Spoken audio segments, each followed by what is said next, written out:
there's an old house at the end of Willow Lane, a house that has stood for over a century. It's a place where shadows linger a little longer and whispers seem to echo from the walls. The townsfolk have long since learned to avoid it, but for those who dare to venture close, the attic holds a secret that many have felt, but few have dared to uncover. It is said that when the sun dips below the horizon, a dark presence awakens. A presence that has watched over the house, waiting patiently for something or someone. The first time I heard about the dark presence, I was just a child.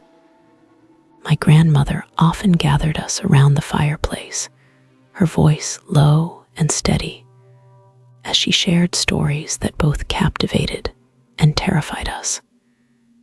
She would lean in closer, her eyes sparkling with a mischievous light, and recount tales of the attic.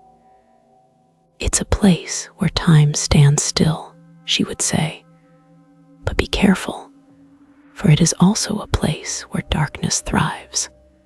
Curiosity tugged at my heart, and as I grew older, the stories began to weave themselves into my thoughts. I could almost feel the chilly breath of the attic calling to me, beckoning me to discover its mysteries. Years later, when I finally found the courage to step into that house, it was like entering another world. The air was heavy with dust, and the floorboards creaked beneath my feet, each sound echoing like a warning. As I climbed the narrow staircase leading up to the attic, a sense of dread enveloped me. Each step felt like a descent into the unknown, the darkness above pulling me in like a magnet. When I reached the top, I hesitated at the door.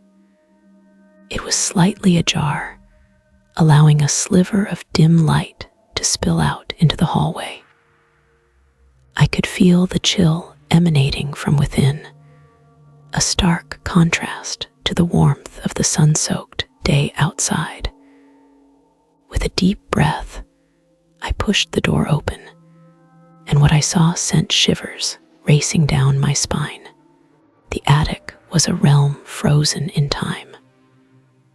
Old trunks lay scattered about, their contents long forgotten.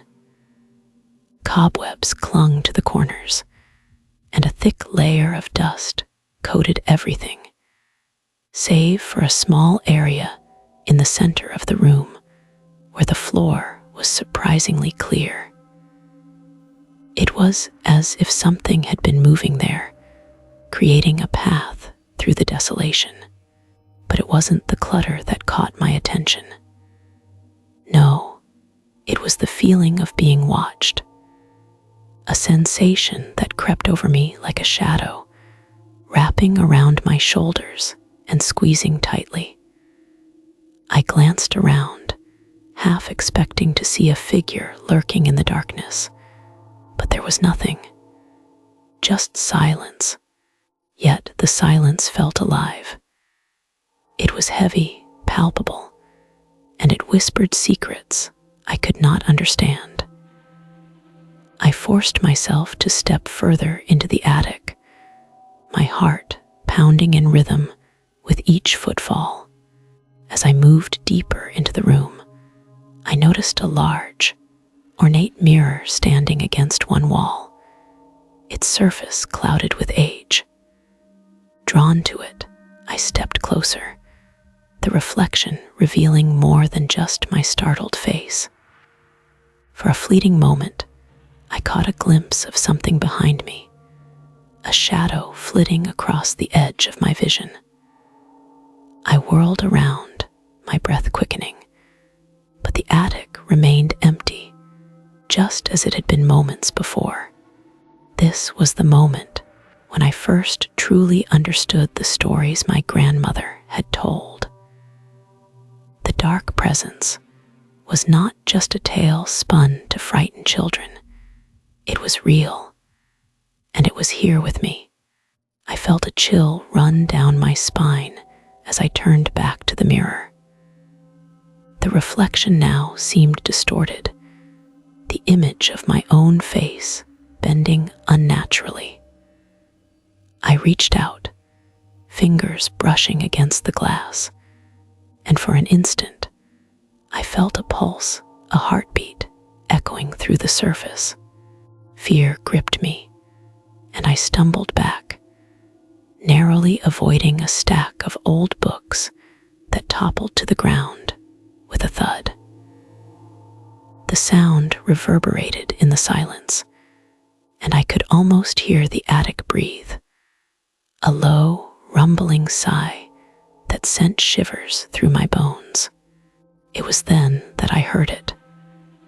A whisper, soft yet insistent, weaving through the air like a tendril of smoke. "Help me," it said, barely audible, but undeniably present. The words lingered in my mind, casting a net of confusion and dread. I wanted to flee, to escape the suffocating gloom that enveloped me, but an unseen force held me in place. I was rooted to the spot, the darkness feeling alive, pulsing with an energy that both terrified and intrigued me. Gathering my courage, I took a step forward, compelled by an urge I could not explain. "What do you want?" I called out, my voice trembling. Silence fell once more, thick and oppressive. The air grew colder, and I could see my breath misting in front of me. And then, from the corner of my eye, I noticed the shadows shifting, forming shapes that danced just beyond my reach. "Help me," the voice repeated, stronger now, echoing in my ears. I felt my heart race as the shadows twisted and morphed, drawing closer, as if they were alive and hungry for something.